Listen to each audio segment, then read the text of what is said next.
Hello, students. A very good morning to all of you. My name is Mohit Bihana. Today, I welcome you all onto my channel. So, students, today we start our lecture with the topic of vector. Now, this is my screen. I hope it is shared with you all very well. So, students, हमने अभी तक क्या discuss किया है कि multiplication of a vector by a scalar. ठीक है, तो अब हम आगे देख रहे हैं. इससे आगे when lambda equals to -1 then lambda vector a equals to -a vector. इसका क्या मीनिंग है? अगर आपके पास एक lambda क्वांटिटी है, lambda means it's a scalar quantity, then you apply this rule lambda vector a equals to minus vector a. इसका मतलब क्या है कि आपने वेक्टर a को lambda से मल्टीप्लाई किया. ठीक है, तो ये जो हमारे पास a वेक्टर नेगेटिव है, इसका मतलब क्या है? Which is a vector having magnitude equal to the magnitude of a. इसका जो मैग्नीट्यूड है वो है a वेक्टर के इक्वल. ठीक है, जो मैग्नीट्यूड था a वेक्टर का वही same magnitude lambda a vector का है, लेकिन जो डायरेक्शन है इसकी वो opposite to the direction of vector a है. ठीक है, तो वेक्टर a से अपोजिट डायरेक्शन किसकी है? लैम्डा वेक्टर a की, लेकिन जो मैग्नीट्यूड है वो सेम है. ठीक है, the vector a negative is called the negative और additive inverse of vector a. ठीक है, अब इसका क्या मतलब है कि जो नेगेटिव वेक्टर a है ये क्या है? एडिटिव इनवर्स है किसका? वेक्टर a का. और in terms of mathematics we express it as lambda vector a जो हमारे पास था वो क्या है? -a vector. ठीक है, अगर हम इसको a वेक्टर के साथ ऐड करें तो हमारा आंसर क्या आएगा? 0 वेक्टर, यानी कि नल वेक्टर. चाहे हम इसको बाद में ऐड करें चाहे हम इसको पहले ऐड करें, तो हमारा आंसर क्या आएगा? 0 वेक्टर. ये जो वेक्टर a नेगेटिव है ये हमारा क्या कहलाएगा? It is the additive inverse of vector a. यानी कि जब आप इसको वेक्टर a के साथ ऐड करोगे तो आपका आंसर क्या आएगा?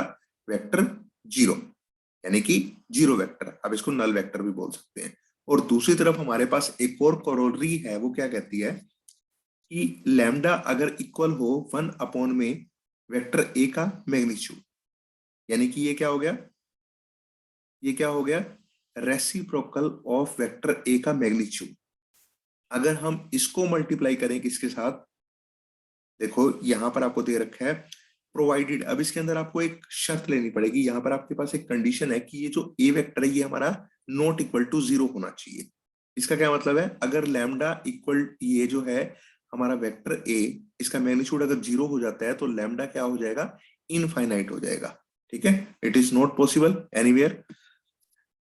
That means a vector is not a null vector. अब इसका मतलब क्या है कि जो हमारा वेक्टर a है वो नल वेक्टर नहीं है. तब हम ये कंडीशन वहां पर अप्लाई कर सकते हैं, तब हम ये रिजल्ट वहां पर यूज कर सकते हैं. जैसे कि लैम्डा a वेक्टर, अब इसका जब हम मैग्नीट्यूड देखेंगे तो वो कितना आएगा? 1. ठीक है, वो 1 कैसे आएगा? ये देखो लैम्डा जो होगा वो किसके इक्वल होगा? 1 अपॉन में वेक्टर a का मैग्नीट्यूड इनटू में वेक्टर a का मैग्नीट्यूड. तो vector a magnitude cancel out हो जाएंगे. हमारा आंसर क्या आ जाएगा? क्या आ जाएगा? 1. ठीक है, लैम्डा की वैल्यू हमने पुट कर दी ना, 1 अपॉन में वेक्टर a का मैग्नीट्यूड इनटू में वेक्टर a मैग्नीट्यूड. तो ये लैम्डा ये जो होगा a वेक्टर मैग्नीट्यूड ये कैंसिल आउट हो जाएगा. हमारा आंसर आ जाएगा 1. ठीक है, आगे हम देखते हैं इससे आगे. सो lambda vector a represents the unit vector. अब ये जो लैम्डा वेक्टर a बन गया ये हमारा क्या कहलाएगा? Unit vector in the direction of vector a. Unit vector in the direction of a, we write it as. अब ये देखो ये यूनिट वेक्टर बन गया. तो यूनिट वेक्टर का मतलब क्या है? इसका मैग्नीट्यूड जो हो वो कितना हो? इसका मैग्नीट्यूड 1 हो, लेकिन ये डायरेक्शन में किसकी है? a वेक्टर की. ठीक है, तो ये जो लैम्डा होगा ये हमारा क्या कहलाएगा? Unit vector in the direction of vector a. अब ये यूनिट वेक्टर हो गया. यूनिट वेक्टर का मतलब इसका मैग्नीट्यूड होगा 1 और इसकी डायरेक्शन क्या होगी? a vector.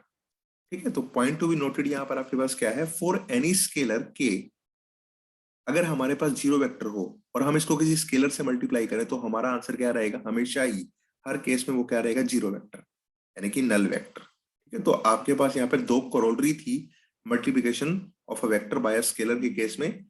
एक तो लैम्डा की वैल्यू जब -1 हो और एक लैम्डा की वैल्यू क्या हो? 1 में वेक्टर ए। जब लैम्डा की वैल्यू -1 हो तब आपके पास जो वेक्टर आएगा, ठीक है, वो क्या आएगा, माइनस ऑफ वेक्टर ए, यानी कि नेगेटिव वेक्टर ए। ठीक है, तो ये नेगेटिव वेक्टर ए जो होता है ये वेक्टर ए के साथ क्या बन जाएगा, additive inverse of this vector. लेकिन अगर लैम्डा की वैल्यू आपके पास है reciprocal of magnitude of vector A, यानी कि 1 में वेक्टर ए का मैग्नीट्यूड, तो उस केस में जो हमारे पास वेक्टर ए, ये जो हमारे पास लैम्डा होगा वो क्या होगा, लैम्डा होगा एक unit vector in the direction of vector A.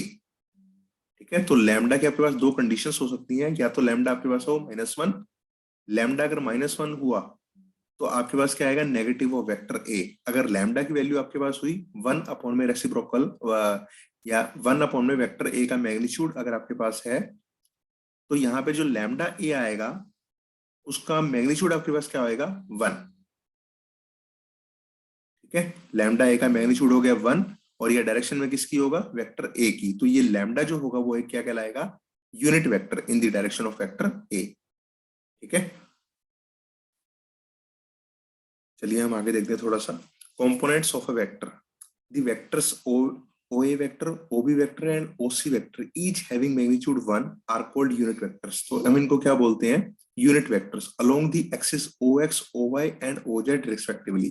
और इसको डिनोट हम कैसे करते हैं, ये I cap, J cap and K cap respectively. ठीक है, तो हमारे पास क्या है, वेक्टर, किसी भी वेक्टर के हमारे पास 3 कंपोनेंट हो सकते हैं मैक्सिमम, जिसका मैग्नीट्यूड क्या हो आपके पास 1 हो, लेकिन इनकी जो डायरेक्शन होगी वो along the axis OX, OY and OZ होगी। तो यहाँ पर हम रिप्रेजेंट करते हैं इनको। तो आपके पास 3 वेक्टर है, OA वेक्टर, OB वेक्टर और OC वेक्टर। ठीक है, तो इनका जो मैग्नीट्यूड होगा वो 1 होगा, लेकिन डायरेक्शन क्या होगी, ये जो OA वेक्टर होगा ये एक्स एक्सिस के अलोंग होगा। इसका अगर मैग्नीट्यूड 1 है तो इसको हम वेक्टर को क्या बोलेंगे, आई कैप। ठीक है, अगर OY एक्सिस के अलोंग हमारे पास एक वेक्टर है जिसका मैग्नीट्यूड क्या है, 1 है, तो इसको हम रिप्रेजेंट कैसे करेंगे, जे कैप से। इसका मतलब क्या है कि unit vector along the direction Y axis. ठीक है, अब ये हमारे पास है के कैप। अब के कैप का मतलब क्या है, unit vector along the direction OZ axis. ठीक है,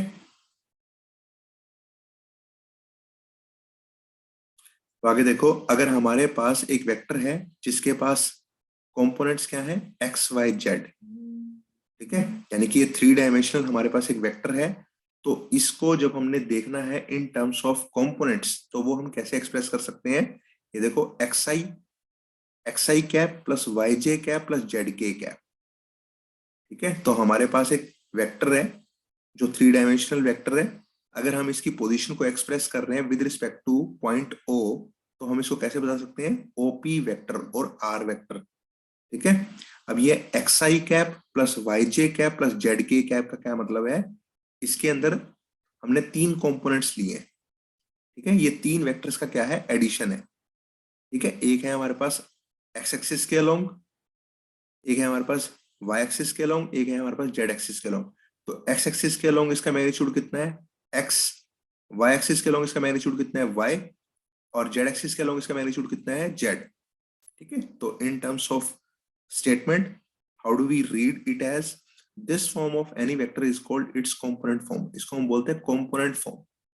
एक्स वाई जेड इसको हम क्या बोलते हैं, स्केलर कंपोनेंट्स। ठीक है, ये क्या है, is called its component form. तो ये कंपोनेंट फॉर्म है किसी भी वेक्टर की, और जो ये एक्स वाई जेड है इसको हम क्या बोलते हैं, scalar components of vector r. और ये जो x i y j and z के cap are called the vector components of vector r along the respective axis। sometimes x y and z are also termed as rectangular components। तो ये इसके क्या बन जाएंगे, रेक्टेंगुलर कंपोनेंट्स। ठीक है, तो आपके पास एक पोजीशन वेक्टर है, ओपी वेक्टर।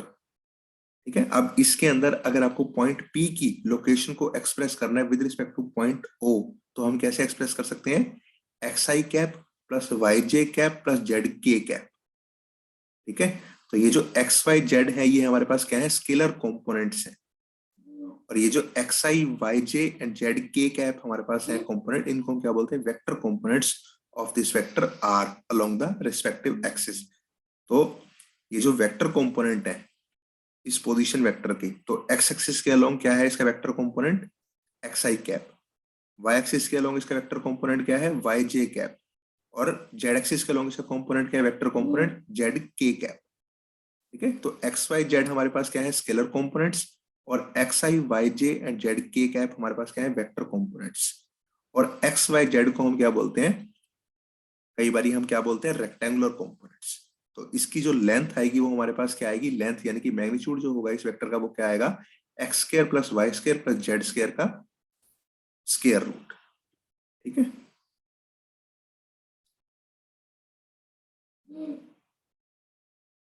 चलिए that's all for today's lecture. Thank you so much.